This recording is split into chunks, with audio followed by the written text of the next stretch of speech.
Salut tout le monde et bienvenue dans une nouvelle vidéo, je suis Cody McLeod et vous êtes bien sur la chaîne des rebuts du catch pour la review de la New Japan Cup. Aujourd'hui, les deux derniers jours, les demi-finales et la finale, le day 11 et 12. Et oui, on l'a fait, voilà, on a fait toute la review de toute la New Japan Cup. Si vous avez loupé, si vous voulez savoir un peu qu'est-ce que j'ai pensé de certains matchs, tout ça, n'hésitez pas à regarder le replay des différents jours. Voilà, c'est disponible sur la chaîne des rebuts du catch. Voilà, il n'y a aucun problème, vous pouvez voir ça quand vous voulez. Bref, aujourd'hui, on va parler de la finale, de la demi-finale et de la finale. Et en même temps, on va également parler du match pour le titre US entre Juice Robinson et Chase Owens qui a eu lieu ce matin en même temps que la finale. Voilà, il est exactement 10h20, quelque chose comme ça. Je fais ça alors que j'ai pas de montre, hein, mais bon, c'est pas grave. Il est à peu près 10h20, donc ça vient juste de se finir il y a 10-20 minutes, le temps que je prépare l'enregistrement. Et donc, du coup, voilà, on va en parler tout de suite. On va pas perdre de temps, on va essayer d'aller assez vite. Allez, c'est parti du coup pour la journée numéro 11. Et du coup, c'était les demi-finales. Vous le savez, c'était Kazuchika Okada contre Tomohiro Ishii et Hiroshi Tanahashi contre Sanada. Du coup, je vais prendre mes notes. J'ai oublié d'ouvrir le dossier. Ça, c'est pas très bon. On va ouvrir le dossier. Hop, on y est. Tac, tac, tac. Paf. Voilà. Donc, du coup, Kazuchika Okada contre Tomohiro Ishii. Un match assez surprenant au premier abord. Clairement, donc c'était la première demi-finale. Clairement, le favori dans ce match c'était Okada. Il n'y a pas trop de questions à se poser. Okada était le favori de toute façon pour remporter ce tournoi. Moi, clairement, quand j'ai eu pas peur, mais au début je me suis dit, bah en fait, c'est Ishii qui va se poser sur le rythme de Okada. Je me disais que du coup, ça allait être un match à la Okada. Même si j'étais assez surpris quand même du placement, parce qu'ils n'étaient pas en main event, ils étaient en première demi-finale, on va dire. Donc du coup, ça m'a un peu surpris. Et donc du coup, je me suis dit, bon bah, on va avoir un Ishii assez lent, qui va striker quand même très fort et tout, mais qui va être sur le rythme d'un Okada. Mais en fait, on a eu tout l'inverse, tout simplement. On a eu un Okada qui était euh, ouf, qui était énormément stiff, vraiment très très stiff. C'était clairement un Okada dans le rythme d'un Ishii, et c'est ce que j'ai adoré dans ce match en fait. C'est que Okada s'est sorti les doigts pour se mettre sur le comment dire, le terrain de Ishii. Voilà, il a dit, ah ouais, tu veux jouer la bagarre, on va faire la bagarre. Du coup, on a eu un Okada hyper stiff, hyper comment dire, qui se foutait de la gueule de Ishii, des petits coups de pied dans la tête, des trucs comme ça. Ça s'est mis dans la gueule du début à la fin. C'était un match qui avait un putain de rythme. Franchement, il a duré une vingtaine de minutes, quelque chose comme ça, je crois. Et clairement, il y a très peu de temps mort, en fait, très peu de moments où je me suis dit, oh, ça fait un peu chier ce match et tout. Enfin, je me fais un peu chier. Et clairement, voilà, c'était vraiment trop bien. Il y a eu plein de nocelles de ouf, plein de moves vraiment nouveaux, vraiment des contres innovants, du nocelle comme j'aime personnellement. Et voilà, et moi j'ai noté un truc, c'est que généralement, il y a l'ami Okada fait un dropkick dans tout son match. C'est le gros dropkick quand il reprend l'avantage avant la fin avant les derniers spots en fait. Et souvent il y a le dropkick pour prendre l'avantage. Après il y a les spots qui s'enchaînent et puis soit il perd soit il gagne. Souvent il gagne mais ça arrive qu'il perde quand même. Et donc du coup voilà, là il a fait carrément 4 dropkicks. 4 dropkicks dans ce match, donc ça prouve que quand même Ishii c'est un sacré gros client. Il y a eu un no-sell sur un Rainmaker, ça j'ai adoré quoi. J'ai surpopé, hein. C'était vraiment très très bien. C'est vraiment un de mes meilleurs matchs, un des matchs que j'ai préféré lors de cette New Japan Cup, clairement. Donc voilà, c'était vraiment très très bien. C'est un match à voir. Voilà, victoire de Okada quand même sur un Rainmaker, mais c'était bien, hein. Ouah, c'était bien, c'était très très bien. Vraiment un très très bon match. Le meilleur match pour moi de cette New Japan Cup. Il n'y a pas à chier les amis, franchement, clairement. En tout cas voilà, si vous l'avez pas vu, c'est un match à voir, il faut le voir. Ensuite il y avait l'autre demi-finale, c'était Sanada contre Hiroshi Tanahashi. Et dans mes notes j'ai noté un truc qui est assez intéressant. C'est que avant le match, donc avant le résultat, je ne connaissais pas le résultat. J'ai dit très difficile de passer après ça, donc après Okada Ishii. À moins d'avoir une grosse surprise, entre parenthèses, victoire de Sanada, ça va être très compliqué. Bah voilà. Victoire de Sanada, c'était. Je le sentais. Je me suis dit, si Sanada et Tanahashi sont dans clairement en main event parmi les deux demi-finales, même si quand tu arrives à un niveau dans ce genre de tournoi, n'importe quel match c'est des main events probables, hein, voilà, Ishii Okada c'est main event et Tanahashi Sanada c'est main event. Donc voilà, mais je me disais, je pense que ça va être un match sur un rythme totalement différent parce que du coup, on a eu un Okada sur un style de Ishii et pas du tout un Okada style Tanahashi Okada habituellement. Donc voilà, qui est assez lent, très technique et tout.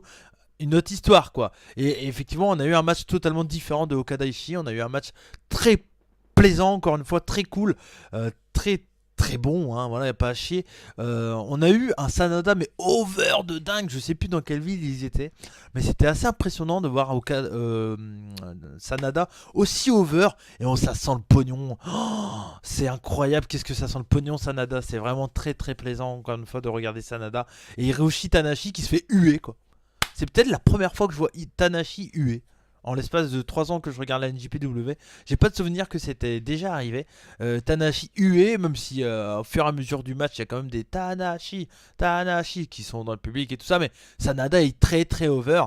Et franchement, j'ai vraiment adoré ce match dans le sens que c'était totalement différent de Okada Ishii. C'est une autre façon de voir le catch, un catch beaucoup plus posé avec du chain wrestling très cool, des moves super techniques, une super technique en général dans le match, un très très bon storytelling, hein. Y a rien à chier. Et le sprint final est incroyable, les mélanges de soumission, tout ça c'est très très bien. Le compte que fait Sanada pour faire la soumission victorieuse, je sais plus, son skull end, je crois que c'est le nom de son finish. Quand il contre un pin comme ça, il est en skull end. T'as Tanahashi qui va pour faire le pin en se posant, en mettant tout son poids sur sur Sanada. Et là, t'as Sanada, il compte comme ça, il fait un geste de main qui tourne en fait l'ami Tanahashi, du coup qui permet de le porter son skull end. Super finish, vraiment un très très bon match, un bon 4,5, 4,75 ce match, c'est vraiment très très bien. Et voilà la grosse surprise, du coup Sanada qui gagne contre Tanahashi. Ah, très très bien, très très bien. Super. Deux super demi-finales, deux matchs à voir totalement différents, pas du tout dans le même style de truc. Après, c'est en fonction de qu'est-ce que vous aimez, hein, les amis.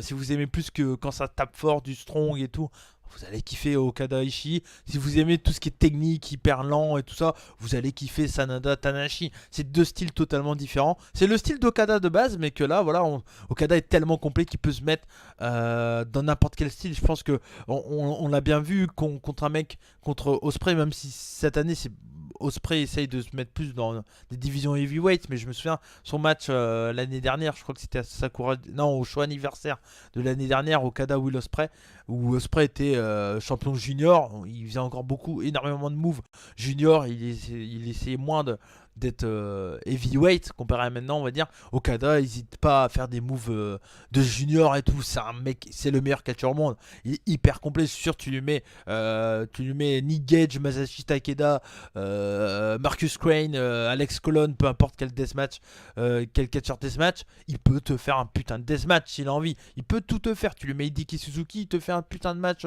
grapple et tout, technique. C'est un mec qui est incroyablement bon. Okada, c'est le meilleur catcheur au monde, tout simplement. Faut pas chier là-dessus. Mais Sanada Hiroshi Tanahashi, c'est quand même. C'est Tanahashi, j'adore ce mec. Le mec, il a 42 piges. On sent qu'il est un peu pété, on sent tout ça, mais on s'en fout. Tout passe après. Tout passe. Il arrive à te faire provoquer des trucs qui sont inexplicables, je pense. Tanahashi, c'est un magicien, ce mec. C'est clairement un magicien, Tanahashi. Il est. Il arrive dans une pièce et putain quoi. Catcheur incroyable. Franchement, c'est un peu, franchement, c'est un peu un mec comme les The Rock, les Stone Cold, c'est le genre de mecs qui, tu les vois, que t'aimes ou pas leur catch et tout, mais tu les vois, tu peux pas dire qu'ils te laissent indifférent, tu vois. Et Tanahashi, c'est vraiment le cas, comme les Okada, comme ce que va être sûrement Sanada plus tard. C'est vraiment des mecs qui te laissent pas indifférent. Et que tu sois un gros smart ou un mark ou un fan de catch tout simplement, peu importe, c'est des mecs qui peuvent pas te laisser indifférent. Soit tu les aimes, soit tu les détestes, mais en tout cas, si voilà, tu peux pas clairement. Et je pense qu'un mec comme Jay White, c'est pareil. Il est en train de passer ce cap-là. Il te laisse pas indifférent. C'est un peu pareil. Donc voilà. En tout cas, deux super demi-finales à voir clairement. C'était vraiment très très bien les amis. Vraiment très très bien. On passe à la journée de la finale. Du coup, c'était ce matin, tout à l'heure, il y a 15 minutes. On va parler d'abord du premier match. C'était pour le titre US. C'était en pré-main event. C'était Juice Robinson qui défendait son titre contre Chase Owens. J'ai fait une petite Insta, des petits, je sais plus comment t'appelles ça là, les stories, je crois que c'est ça. Ouais, je découvre Instagram en 2019, hein, donc voilà, je m'amuse un peu. Et donc du coup, j'ai fait des stories Instagram, j'avais dit avant le match, avant, et j'ai fait une note aussi après, que si l'ami Juice Robinson perdait son titre, j'avais aucun doute là-dessus, hein. Enfin, je l'avais dit, hein, je l'avais déjà dit quand j'avais parlé de Chase Owens qui avait gagné contre Juice. J'avais dit, bon, je pensais que ça aurait été pour le G1 Supercard. Bon, tant pis, ils enlèvent un bon match. Je pense que la carte sera hyper pleine, donc ils peuvent pas non plus. Voilà. Mais en tout cas, vu les matchs qui ont annoncé pour le G1 Supercard, ça risque d'être violent, ce show. Euh, voilà, j'avais dit, il y aura un match, sûrement, et Juice va pas perdre contre. Voilà. Il va pas perdre contre Chase, quoi. J'aime bien Chase, mais c'est. Je trouve que Chase Owens c'est même léger pour de la mid-card, tu vois. C'est même, je trouve, un peu léger, quoi. Et là, voilà, on a eu ce match-là avec de l'overbooking parce que c'est le Bullet Club. Donc overbooking, c'est logique, c'est le booking du Bullet Club. Alors on peut ne pas aimer, mais c'est voilà. Quand on a un membre du Bullet Club, on sait qu'il y a ça. Bah, après c'est comme ça. Après on n'aime pas. Personnellement, j'aime beaucoup la hit en elle-même de Chase Owens. Je l'ai pas trouvé non plus très dégueu. Les retours de Juice sont vraiment très très cool à chaque fois. Franchement, c'est très très bien. Voilà, c'était vraiment plutôt un bon match, pas un match incroyable, un bon match de mid-card. Voilà, ils ont eu du temps, ils ont eu de quoi faire. Il y a eu, à un moment, il y a eu Jado qui essaie d'intervenir, mais au final, c'est Juice qui met un coup de kendo stick à Jado, tout ça, il casse le kendo stick. Après, t'as Bad Luck Fale qui intervient, Bad Luck Fale qui essaye d'intervenir, mais au final, Chase Owens lui met un coup de ceinture, et puis Juice prend l'avantage après là-dessus. Puis voilà, puis à la fin sur le Pulp Friction. Pour la victoire, voilà, belle victoire, bonne défense de titre. Juice Robinson est là, il gagne les matchs importants. Voilà, c'est tout, c'est l'underdog ultime, il gagne les matchs qu'il faut. Comme des mecs comme à l'époque Brian ou comme peut-être, on espère, Kofi Kingston, pourquoi pas. Mais en tout cas, voilà, c'est cool. À la fin du match, il y a Bad Luck Fale qui est intervenu, qui a commencé à attaquer Juice Robinson. Alors, sur le moment, j'ai eu un peu peur, je me suis dit, ah, Bad Luck Fale va peut-être essayer de prendre le titre, enfin, va peut-être défier Juice. Ça se peut, pourquoi pas. Écoute, Bad Luck Fale Juice, bon, ça me dit pas grand-chose, mais bon, pourquoi pas. Il faut bien des adversaires contre Juice Robinson, donc pourquoi pas. Et puis si Juice Robinson sort d'une victoire contre Bad Luck Fale, ça va que le augmenter encore dans son règne de champion US, donc pourquoi pas, hein. Bad Luck Fale, ça reste quand même un bon heal, il peut faire des bons matchs de temps en temps. Not why, not why. Mais voilà, donc il y a eu Bad Luck Fale qui est intervenu pour attaquer Juice. Mais Mikey Nichols est arrivé et a défendu Juice Robinson. Donc je me dis, pourquoi pas également Mikey Nichols. Parce que officiellement, ils sont pas du tout de la même faction, hein. Juice, il n'y a pas de faction vraiment du côté de chaîne JPW. On sait que Mikey Nichols est chez Chaos, même si Chaos, bon, on va voir après, peut-être que ça va évoluer. Mais en tout cas, Mikey Nichols, Juice, not why. Franchement, pourquoi pas? Pourquoi pas? Moi, ça me dit bien, Mikey Nichols, c'est pareil. Donc voilà, voir ce que ça va donner. De toute façon, en mid-card, il y a un peu de quoi faire du côté de CNJPW. J'ai pas d'inquiétude pour Juice. Ça risque d'être une année sympathique, je pense, pour lui. Je pense qu'il va avoir un long règne, hein. Je ne le vois pas perdre le titre tout de suite. Je vois pas l'intérêt, je trouve, parce que voilà, on le voit beaucoup du côté de chez ROH, c'est le champion US. Ça me paraît logique que ce soit lui qui ait le titre. C'est vraiment un titre mineur, hein, maintenant, même s'il était énormément parti très très haut avec la victoire d'Omega, puis après Jay White, mais ça a fait que diminuer au fur et à mesure. Je pense que Cody le gagne, ça n'a pas été un bon choix, clairement, même si j'adore Cody. Donc voilà. Mais bon, après voilà, c'était clairement un titre mid-card, on le savait depuis le début. Il n'y avait pas trop de questions à se poser, c'est juste que c'est parti méga haut en fait. Mais bon voilà. On passe à la finale, les amis. C'est parti. Katsushika Okada contre Sanada, le Skull Hand contre le Rainmaker. C'était un match assez attendu, dans le sens que on sent que, comme je l'ai dit tout à l'heure, Sanada c'est du pognon de ouf. Okada, bah, c'est le meilleur catcheur au monde, il n'y a pas à chier. On s'attendait à un match lent qui monte crescendo. C'était pas si lent que ça, hein. Franchement, des bons échanges dès le début. C'était vraiment très bien. Je vous le dis direct, 5 étoiles, hein, ce match. Voilà, 5 étoiles. J'ai pas grand chose à dire. C'est un- rien n'est nul, rien n'est botché, tout est parfait, ça s'enchaîne parfaitement. Le sprint final est incroyablement bon. C'est cool, il y a des moves très sick quand même. Il y a des moves, tu fais aïe, oui, oui, oui, oui, oh, oh, oh, oh.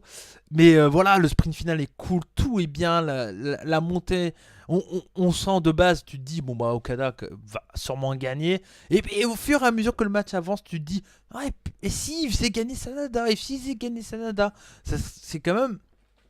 On sent qu'ils peuvent quand même. Voilà, ils te disent, bon. Hmm, ah, pourquoi pas, voilà. Du coup, tu te poses des questions, t'as des doutes.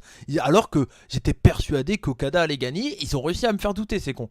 Donc, c'est que quand même, ils font très très bien leur boulot. Et c'est des super catcheurs, les deux Sanada Okada, ils arrivent à enchaîner. Voilà, très très bien. On sent que Sanada. Ça peut être ce genre de match que dans 1-2 ans, quand il y aura Okada Sanada, que Sanada sera encore plus établi, qui sera main eventer, et on pourra ressortir ce match en disant, ah, vous vous souvenez, New Japan Cup 2019 en finale, il a perdu, mais là, New Japan Cup 2022, Sanada a sa revanche et va gagner la New Japan Cup pour prendre le titre à je sais pas qui, à Juice Robinson. Ça se fera jamais du Robinson, mais voilà, vous voyez ce que je veux dire. Je sais pas qui sera. Shota Umino, tiens, par exemple, voilà. Shota Umino. Et pour raconter une histoire, toi, comme ça. Et voilà, là t'as le match un peu comme Shota Umino contre Tanahashi. T'as l'histoire déjà toute faite. Bah là, Sanada Okada, c'est l'histoire. Et puis, truc intéressant, c'est que Sanada, depuis chaque année, depuis 3 ans, je crois, il fait que augmenter au fur et à mesure dans la New Japan Cup. Il y a 3 ans, il était il a fait quart. Là, il a fait l'année dernière, il a fait 2000, il a fait finale. L'année prochaine, c'est la win. C'est bien parti en tout cas. Mais voilà, il augmente, il augmente. On sent que dans 1 an, 2 ans, il peut faire être main eventer, gagner le IWGP sans problème. Voilà. Je pense que cette année, il aura un titre quand même. Je sais pas pourquoi, mais je sens qu'il va partir de Los Ingobernables. Je sais pas. J'ai un pressentiment. Et je sais pas pourquoi, je vois bien. Et c'est peut-être tenté de le dire ça maintenant, mais on verra bien dans pratiquement 1 an. Je vois bien à Wrestle Kingdom Naito Sanada pour le titre inter. Ah. Et pourquoi pas? Mais carrément, ça peut être très bien. Je pense pas que ça se fera aussi vite. Je pense pas qu'être genre à Dominion et tout, mais on peut par exemple avoir à Sanada Naito au G1 Climax. Naito toujours champion intercontinental. Voilà. Il tient son grade, il va défendre son titre là encore, mais bon, voilà, il tient, il est là. Naito Sanada au G1, Sanada gagne. Si Sanada est dans le même groupe que Naito, rappelez-vous ce que j'aurais dit. Hein. Clairement. Mais voilà, je le sens très très bien comme ça serait super bien pour le construire. Et tu fais Naito Sanada. Tu vois, Naito Sanada, Sanada toujours Los Ingobernables, pas de problème. Naito Sanada, derrière tu fais donc victoire de Sanada, un peu de friction entre les deux, tu vois. Puis une storyline, bon bah à la fin Sanada il fait quand même un putain de tournoi, voilà, il est pas en finale, mais voilà, très bon tournoi, peut-être même finaliste, hein, pourquoi pas. Et donc du coup, voilà, et du coup, bah Sanada à un moment il va voir Naito, il dit, hey mec, je t'ai battu D1, t'as beau être mon mentor, enfin mon mentor, le chef des Lost Ingobernables, je te défie quand même pour le titre intercontinental, quoi. Et là il te construit une storyline jusqu'au Wrestle Kingdom où la consécration, Sanada gagne contre Naito et puis se casse des Lost Ingobernables pour laisser la place à Takagi en tant que heavyweight, et voilà quoi. Moi j'ai déjà tout fait dans ma tête. Dans ma tête, il se passe des trucs là-dedans. Non mais voilà, vous voyez le délire en tout cas, j'espère. N'hésitez pas à me dire si toute cette histoire là avec Sanada vous aimerez le voir. Et si ça vous plaît, laissez des commentaires, ça m'intéresse en tout cas de savoir si vous pensez un peu comme moi. Voilà, c'est toujours intéressant. Donc voilà pour cette review du jour 11 et 12. Que des super matchs, hein, clairement. Le match pour le titre US, il a eu sa place. Hein, voilà, c'était du mid-card, c'était du très bon mid-card. Voilà, pas grand chose à dire. Il y aura encore une dernière vidéo sur la New Japan Cup. Je ferai une vidéo best-of rapidement, je pense. Je ne sais pas, je vais y réfléchir encore, ce n'est pas sûr. Tout à fait, parce que je ne sais pas si ça vous... Est-ce que ça vous intéresserait clairement de faire une vidéo best-of où je vous dis les matchs à voir? Parce que je sais pas si c'est intéressant, si ça peut aider du monde, pourquoi pas. Si vous n'avez pas pu suivre tout et que vous voulez savoir un peu les matchs intéressants, dites-moi. Mais voilà, j'aimerais savoir. Je vais mettre un sondage sur Twitter, voir si une vidéo best-of bilan de la New Japan Cup, même si j'ai déjà un peu dit ce que je pensais là, si ça vous intéresse. Je vais faire ça tout de suite là, comme ça vous verrez le sondage. Puis quand vous verrez la vidéo, vous me répondez également dans les commentaires ou sur Twitter. N'hésitez pas les amis, en tout cas merci à vous tous. Sur Twitter c'est Cody Rebut. Vous pouvez également suivre Minou Rebut, hein, ma compare des rebuts du catch. Bien sûr, je ne suis pas tout seul, on est deux sur la chaîne. Et vous pouvez suivre le compte Twitter, bien sûr, les rebuts du catch. N'hésitez pas également à me suivre sur Instagram, Cody McLeod. Et puis voilà, n'hésitez pas également à vous abonner. Je vais dire pas à vous abonner, à me demander en ami sur Steam également. Voilà, si vous voulez jouer à Monster Hunter, hein.